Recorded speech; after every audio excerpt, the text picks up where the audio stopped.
കൊച്ചി വാർത്താ ചാനലിലേക്ക് സ്വാഗതം. ബി.ജെ.പി. സംസ്ഥാന അധ്യക്ഷന്മാരെ ഈ മാസം അതായത് ജനുവരി 15 തന്നെ തിരഞ്ഞെടുക്കുമെന്നാണ് അറിയിപ്പെത്തുന്നത്. കേരളത്തിലും മാറ്റമുണ്ടായേക്കുമെന്നാണ് സൂചന ലഭിക്കുന്നത്.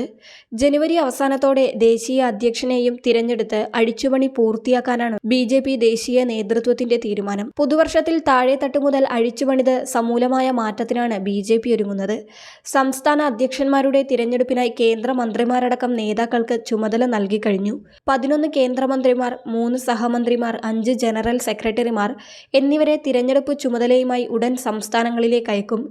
കേന്ദ്രമന്ത്രി പ്രഹ്ലാദ് ജോഷിക്കാണ് കേരളത്തിന്റെ ചുമതല. 60% സംസ്ഥാന അധ്യക്ഷന്മാരുടെയും കാലാവധി പൂർത്തിയാകുന്ന സാഹചര്യത്തിൽ കേരളത്തിലും മാറ്റമുണ്ടാകുമെന്നാണ് ദേശീയ നേതാക്കൾ നൽകുന്ന സൂചന. അമിത്ഷായെ കണ്ട് ശോഭാ സുരേന്ദ്രൻ ഫേസ്ബുക്ക് പോസ്റ്റ് ഇട്ടതോടെ ചർച്ച സജീവമായിട്ടുണ്ട്.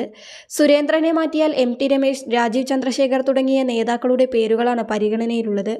ഗ്രൂപ്പിന് അതീതമായി പരിഗണിക്കപ്പെട്ടാൽ രാജീവ് ചന്ദ്രശേഖറിന്റെ പേരിനാണ് കുറച്ചു മുൻതൂക്കം കൂടുതൽ. തദ്ദേശ തിരഞ്ഞെടുപ്പിൽ പ്രകടനം മെച്ചപ്പെടുത്തണമെന്ന കർശന നിർദ്ദേശം കേരളത്തിലെ നേതൃത്വത്തിന് നൽകിയിട്ടുണ്ട്. 100 പഞ്ചായത്തുകളും തിരുവനന്തപുരം, തൃശൂർ കോർപ്പറേഷനുകളുമാണ് ടാർഗറ്റായി നൽകിയിരിക്കുന്നത്. ഈ മാസം 15 സംസ്ഥാനങ്ങളിലെ പുനഃസംഘടന പൂർത്തിയായാൽ ദേശീയ അധ്യക്ഷ തിരഞ്ഞെടുപ്പിലേക്ക് നീങ്ങും. പകുതിയെങ്കിലും സംസ്ഥാന അധ്യക്ഷന്മാരെ നിശ്ചയിച്ചു കഴിഞ്ഞാൽ ദേശീയ അധ്യക്ഷനെ തീരുമാനിക്കും. കേന്ദ്രമന്ത്രിമാരായ നിർമ്മല സീതാരാമൻ, പീയൂഷ് ഗോയൽ, ശിവരാജ് സിംഗ് ചൗഹാൻ, ജനറൽ സെക്രട്ടറി വിനോദ് താഡ്വെ എന്നിവരാണ് സജീവ പരിഗണനയിലുള്ളത്. കൂടുതൽ വാർത്താ അറിയിപ്പുകൾക്കായി കൊച്ചി വാർത്താ ചാനൽ സബ്സ്ക്രൈബ് ചെയ്യുക.